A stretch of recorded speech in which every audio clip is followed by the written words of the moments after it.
আকাশবাণী খবর পড়ছি বর্ণালী সিংহ। এখনকার বিশেষ বিশেষ খবর। প্রধানমন্ত্রী নরেন্দ্র মোদী ও ফরাসি রাষ্ট্রপতি ইমানুয়েল ম্যাক্রো দুদেশের স্বার্থ সংশ্লিষ্ট বিভিন্ন বিষয়ে মুম্বাইয়ে আলোচনা করেছেন। প্রতিরক্ষামন্ত্রী রাজনাথ সিং ও ফরাসি প্রতিরক্ষা মন্ত্রী ক্যাথরিন ভত্রিন আজ কর্ণাটকের ভেমাগলে এয়ারবাস H-125 হেলিকপ্টারের যন্ত্রাংশ একত্রীকরণ কারখানার উদ্বোধন করেছেন। কেন্দ্রীয় তথ্য প্রযুক্তি মন্ত্রী অশ্বিনী বৈষ্ণব জানিয়েছেন, বিভিন্ন সংস্থা দেশের এআই পরিমণ্ডলে $20,000 কোটি বিনিয়োগের পরিকল্পনা করেছে। নির্বাচন কমিশনের নির্দেশ মেনে রাজ্য সরকার এসআইআর এর কাজে নিযুক্ত 4 আধিকারিকের বিরুদ্ধে এফআইআর দায়ের করেছে। বিএনপি চেয়ারম্যান তারেক রহমান আজ বাংলাদেশের প্রধানমন্ত্রী হিসেবে শপথ নিয়েছেন। 2021 সালের চ্যাম্পিয়ন অস্ট্রেলিয়া পুরুষদের টি-20 ক্রিকেট বিশ্বকাপ থেকে বিদায় নিয়েছে। আসছি বিস্তারিত সংবাদে।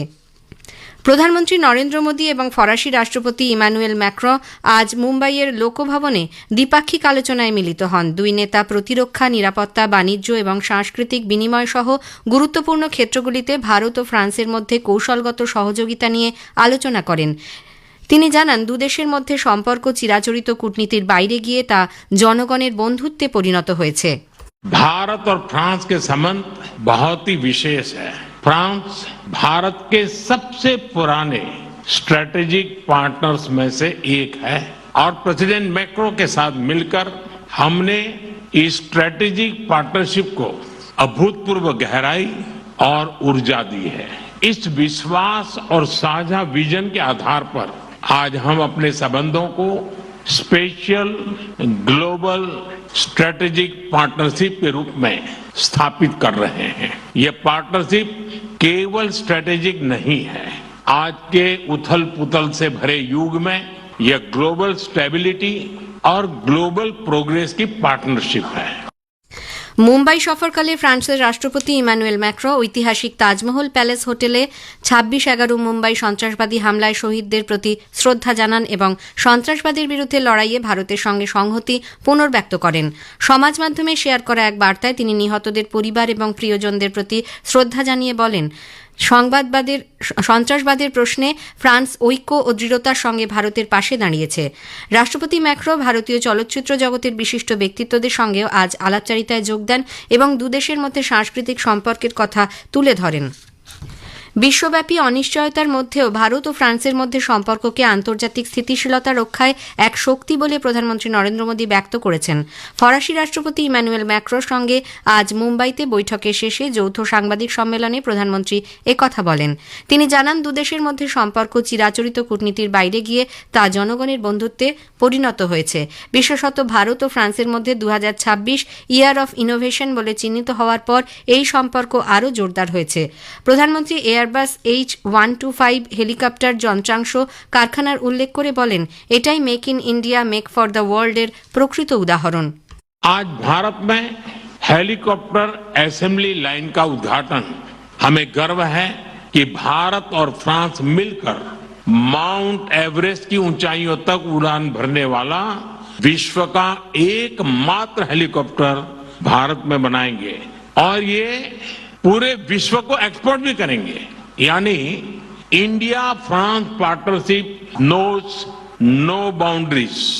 It can reach from deep oceans to the tallest mountain. ভারতীয় মহাসাগর অঞ্চলে ফ্রান্সকে এক অপরিহার্য সহযোগী উল্লেখ করে প্রধানমন্ত্রী বলেন, ইয়ার অফ ইনোভেশন 2026 দুদেশের সম্পর্কের পথনির্দেশিকা।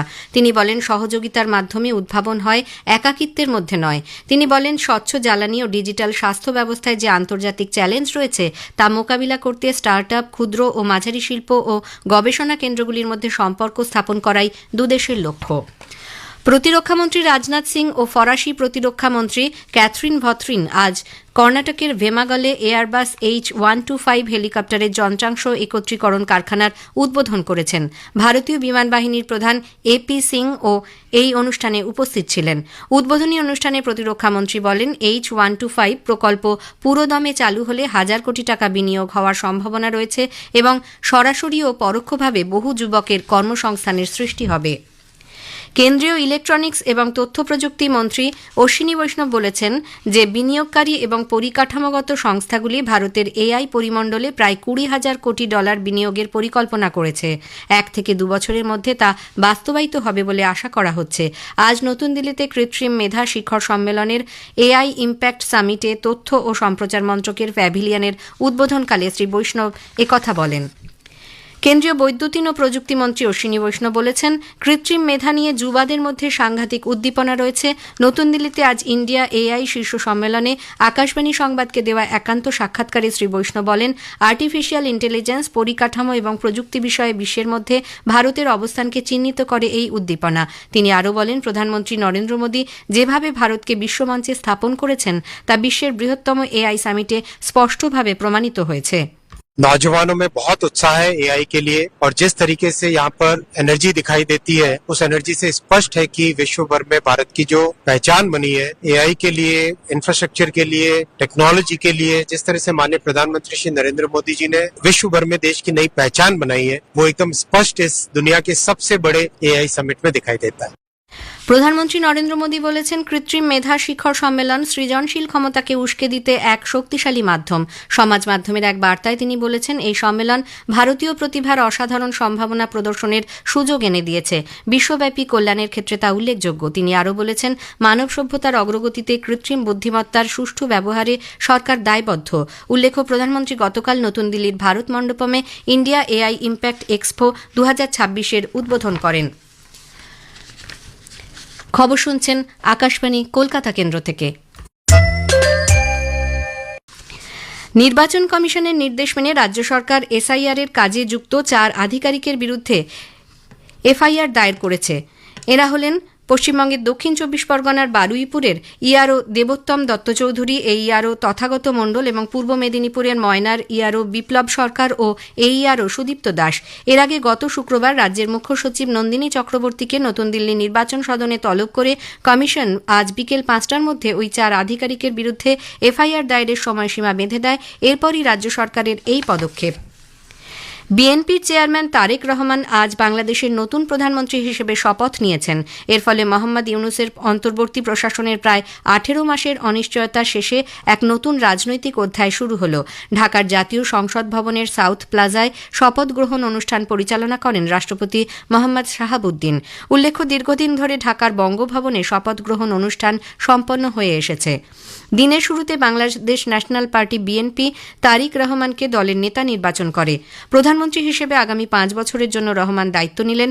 তার পাশাপাশি আরও 25 জন ক্যাবিনেট মন্ত্রী এবং 24 জন প্রতিমন্ত্রীকে শপথ বাক্য পাঠ করান রাষ্ট্রপতি। শপথ গ্রহণ অনুষ্ঠানে ভারতের প্রতিনিধিত্ব করেন লোকসভার অধ্যক্ষ ওম বিড়লা, সঙ্গে ছিলেন বিদেশ সচিব বিক্রম মিশ্রি। প্রধানমন্ত্রী নরেন্দ্র মোদী রবিবার 22 ফেব্রুয়ারি আকাশবাণীতে মন কি বাত অনুষ্ঠানের মধ্য দিয়ে দেশ বিদেশের মানুষের সঙ্গে তাঁর চিন্তাভাবনা ভাগ করে নেবেন। এটি হবে মাসিক এই বেতার অনুষ্ঠানের 131তম পর্ব। আকাশবাণী ও দূরদর্শনের সবকটি চ্যানেলে সকাল 11টা থেকে এই অনুষ্ঠান শোনা যাবে। আজকের প্রসঙ্গে এবারের বিষয়, বিকশিত ভারতের লক্ষ্যে সুস্থ দেশ গড়ে তুলতে all India institute of medical সায়েন্সের ভূমিকা। এইমস কল্যাণী মেডিকেল সুপারিনটেন্ডেন্ট এবং চক্ষু চিকিৎসা বিজ্ঞান বিভাগের প্রধান প্রফেসর ডক্টর মহুয়া চট্টোপাধ্যায়ের সঙ্গে কথা বলেছেন কাশফিন নাহার। আকাশবাণীর সংবাদ বিভাগ প্রযোজিত অনুষ্ঠানটির প্রথম পর্ব শুনবেন আজ রাত 8টায় গীতাঞ্জলি, ডিটিএইচ বাংলা এবং আকাশবাণী সংবাদ কলকাতা সোশ্যাল মিডিয়া প্ল্যাটফর্মে। 2021 সালে চ্যাম্পিয়ন অস্ট্রেলিয়া পুরুষদের টি-20 ক্রিকেট বিশ্বকাপ থেকে বিদায় নিয়েছে। শ্রীলঙ্কার পাল্লেকেলেতে অবিরাম বৃষ্টির কারণে আজ গ্রুপ বির ম্যাচে জিম্বাবুয়ে এবং আয়ারল্যান্ডের মধ্যে গুরুত্বপূর্ণ ম্যাচ বৃষ্টির কারণে পরিত্যক্ত হওয়ায় আয়ারল্যান্ড এবং জিম্বাবুয়ের মধ্যে পয়েন্ট ভাগ করে দেওয়া হয়। পয়েন্টের ভিত্তিতে জিম্বাবুয়ে গ্রুপ বি থেকে সুপার 8 পর্যায়ের জন্য যোগ্যতা অর্জনকারী দ্বিতীয় দল হয়ে উঠেছে। শেষ করার আগে খবরের বিশেষ কিছু অংশ আরেকবার। প্রধানমন্ত্রী নরেন্দ্র মোদী ও ফরাসি রাষ্ট্রপতি ইমানুয়েল ম্যাক্রো দুদেশের স্বার্থ সংশ্লিষ্ট বিভিন্ন বিষয়ে মুম্বাইয়ে আলোচনা করেছেন। প্রতিরক্ষামন্ত্রী রাজনাথ সিং ও ফরাসি প্রতিরক্ষা মন্ত্রী ক্যাথরিন ভত্রিন আজ কর্ণাটকের ভেমাগলে এয়ারবাস H125 হেলিকপ্টার যন্ত্রাংশ একত্রীকরণের কারখানার উদ্বোধন করেছেন। বিএনপি চেয়ারম্যান তারেক রহমান আজ বাংলাদেশের প্রধানমন্ত্রী হিসেবে শপথ নিয়েছেন। খবর শেষ হল। এরপর স্থানীয় সংবাদ 7টা বেজে 50 মিনিটে।